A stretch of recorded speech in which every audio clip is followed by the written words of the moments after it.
मन में क्या भाव आता है? तुमसे कभी किसी ने कुछ बुरा किया तो उसके द्वारा बुरा किए जाने के बाद तुम्हारा मन तुम्हें क्या कहता है? उस व्यक्ति के प्रति तुम्हारे मन में कैसे भाव होते हैं?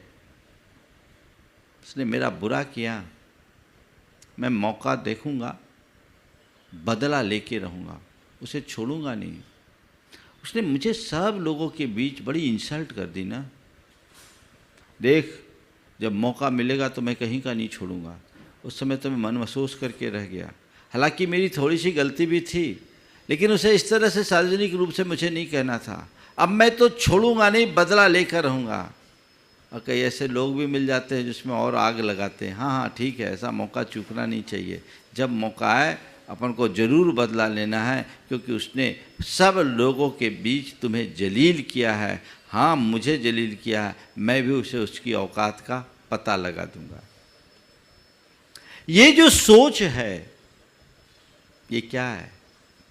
एक प्रतिशोध की भावना है, जो नकारात्मक भावना है। मन में आग लगती है और उस आग में व्यक्ति खुद झुलसता है। सारे जीवन अशांत, व्यग्र, बेचैन और परेशान रहता है, क्योंकि जहाँ आग लगती है वहाँ केवल और केवल विनाश ही होता है। बदला लेने की भावना, प्रतिशोध की भावना मनुष्य के मन में बैर भाव की वृद्धि करती है, और जिसके हृदय में बैर भाव की वृद्धि होती है वो अपने जीवन की प्रगति कभी नहीं कर सकता, क्योंकि प्रतिशोध मनुष्य की प्रगति में सबसे बड़ी बाधा है। उसकी सारी शक्ति, ऊर्जा और सत्व उसी कार्य में लग जाती है जो पूरी तरह नकारात्मक है। हमें अपने जीवन को सकारात्मक दिशा में आगे बढ़ाने की कोशिश करना चाहिए।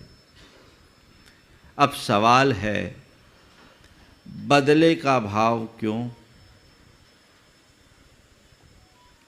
बदले का भाव क्यों? बदला कैसे ले? बदले का परिणाम क्या? और बदला की भावना से मुक्ति का उपाय क्या?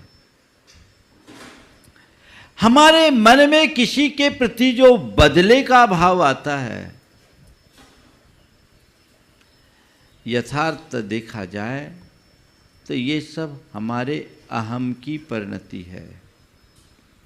किसी व्यक्ति ने ईर्ष्यावश, द्वेषवश, क्रोधवश, कामवश हमारे साथ कोई दुर्व्यवहार किया, हम उससे प्रभावित हो गए, और प्रभावित होते ही मन में गांठ बन जाती है, प्रतिशोध की ज्वाला जलने लगती है कि अब इसका बदला मैं लेकर रहूंगा, उसे मैं छोड़ूंगा नहीं, अब उसकी खैर नहीं। ये वैर है,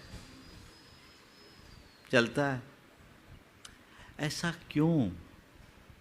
मनुष्य के भीतर का अहंकार उसे बड़ा रूखा बना देता है। वो उसके व्यवहार को बिल्कुल विचित्र बना देता है। माफ करने की स्थिति उसके अंदर कभी उत्पन्न नहीं होने देता। और ऐसा करके क्या करता है? वो अपना ही नुकसान करता है। हमने किसी को अपना शत्रु माना, उसके साथ बैर बांध लिया, उसके प्रति बदला लेने का भाव अपने मन में जगाया, तो संत कहते हैं ऐसा करके तुम अपने शत्रु की ताकत को बढ़ा रहे हो, यथार्थ शत्रु का ही काम कर रहे हो। जिसे तुम अपना शत्रु मान रहे हो, उसे शत्रु केवल इसलिए मान रहे हो कि उसने तुम्हारा नुकसान किया, तुम्हें नुकसान पहुंचाया, तुम्हारा अहित किया, तुम इस वजह से उसे अपना शत्रु मान रहे हो। पता नहीं उसने जो व्यवहार किया किस भाव से किया, उसकी वो जाने, लेकिन उसकी बात से प्रभावित होकर तुमने अपने भीतर जो आग लगाई है, इससे तो तुम्हारा नुकसान हो ही रहा है कि नहीं?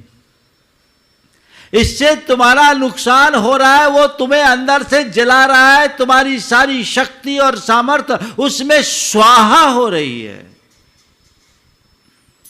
काश इस बात की पहचान होती तो मन में ऐसे दुर्भाव कभी उत्पन्न नहीं होते। कभी अपने अंतर मन को टटोल कर देखो, जब कभी किसी के प्रति तुम्हारे मन में बदले का भाव उत्पन्न हुआ है तो तुम्हारी मनस्थिति क्या रही? शांत रही, सहज रही, या व्यग्र और परेशान? अगर कोई व्यक्ति परेशान हो रहा है तो उसके शत्रु को हर्ष ही होगा ना। शत्रु का चाहता क्या है? सामने वाला परेशान हो। उसने एक सिगुपा छोड़ा, तुमने उसे पकड़ लिया और अब तुम परेशान हो रहे हो, तो तुम अपना काम कर रहे हो या शत्रु का काम कर रहे हो, विचारने की बात है। जिस दिन ये समझ आ जाए उसी दिन बदला, प्रतिशोध या बैर का भाव मन में टिक नहीं सकेगा।